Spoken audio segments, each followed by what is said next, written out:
Good morning. ICT lessons to be scrapped in primary schools, and instead children will be taught how to develop apps for smartphones. Changes to energy bills this year as EDF Energy and British Gas cut their gas tariffs by 5%, keeping the grannies warm this Christmas. And sport now. Luis Suarez says sorry over a racial incident regarding Patrice Evra. Suarez has been accused of using racist language during a recent clash between Liverpool and Manchester United. Today is Wednesday, January the 25th, 2012. Welcome.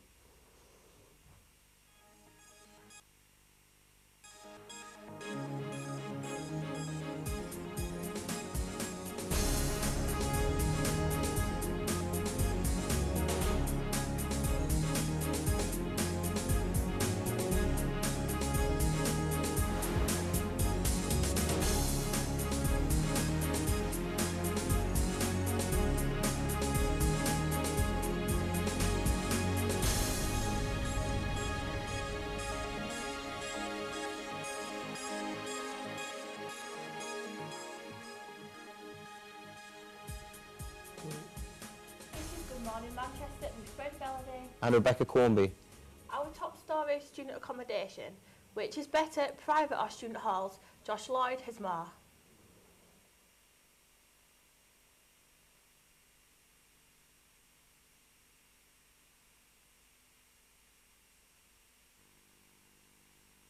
Higher education comes with many challenges. One of these is finding student accommodation. The Manchester College approximately accepts 300 undergraduate students each year.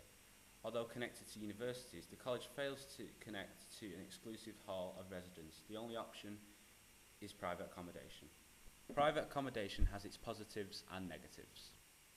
Wide choice of properties, locations and facilities. More personal freedom than living in halls. Can choose who you live with, and more flexible tenancy length. Negatives. More likely to be ripped off. Many student properties are in a poor state of repair. Have to pay extra rent to secure the property over the summer or at the end of the academic year. Rent is usually payable monthly, so you need to budget. We're here with student Matt Jump at Mansion Court to discuss the issues of student accommodation. So Matty, do you think students at the Manchester College should be offered more support in looking for halls? Yeah, I really think they do. I mean, with Manchester College, they don't have their own halls, so it's quite difficult for people to try and find somewhere to live, especially if you are the actual students, which means you have to actually go to a private accommodation, which will cost more. Where you're living currently, is it practical? Not really. I mean, it still takes me like 20 minutes to actually walk to the bus station, and then an extra half an hour on the actual bus. So yeah, it still adds an extra hour onto the journey. So what can be done to improve this process? I think Manchester College could do with a counsellor or something on the website to try and help students try and find somewhere, especially that's close as well, and that's within their price range. Manchester College did not want to appear on camera but told us they are currently investigating this issue. This is Josh Lloyd for Good Morning Manchester.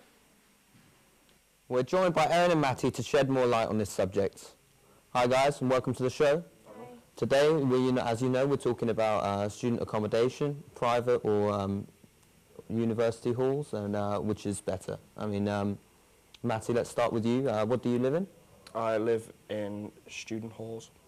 And how much roughly are you paying in a week? About £109. And what sort of service do you get included in that? I get free internet, I get a TV licence, and also I get, what else do I get? Oh, ensuite, which is a huge thing that I wanted, because I wanted to have my own bathroom.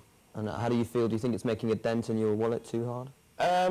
Only when it comes to the future, when I'm going to be paying it back, that's when it's going to be hitting me money hard. And Erin, what are you living in, student halls or private halls? No, I live in a house actually, just basically because it was cheaper than halls. And how much are you paying? I pay £68 a week, but that doesn't include other bills, so like rent, like water and electric and gas and things. And do you worry that the debt you're getting into will refrain you from doing things in the future? Not really. I'm just trying not to think about that now, to be honest. So before you chose your halls, was you affected by if do certain facilities such as a gym, because like many private halls have gyms in a common room. So did that affect your choice? Well, I think for me it didn't really make a difference because like I was getting other things, like obviously I have like a washing machine and things like that, and that is like a big thing that people have said about halls, that they don't have their own washing machine. So I think a gym isn't really that important. I mean, if I want to go to a gym, I can join a gym, do you know what I mean? Yeah. Matty, have you got your own self-contained facilities at your university halls? Yeah.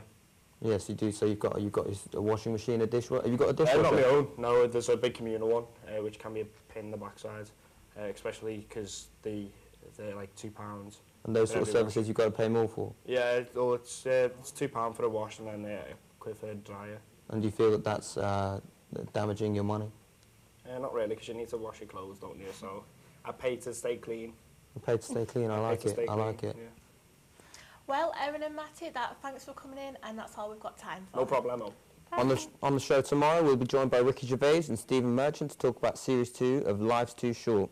Thanks for watching.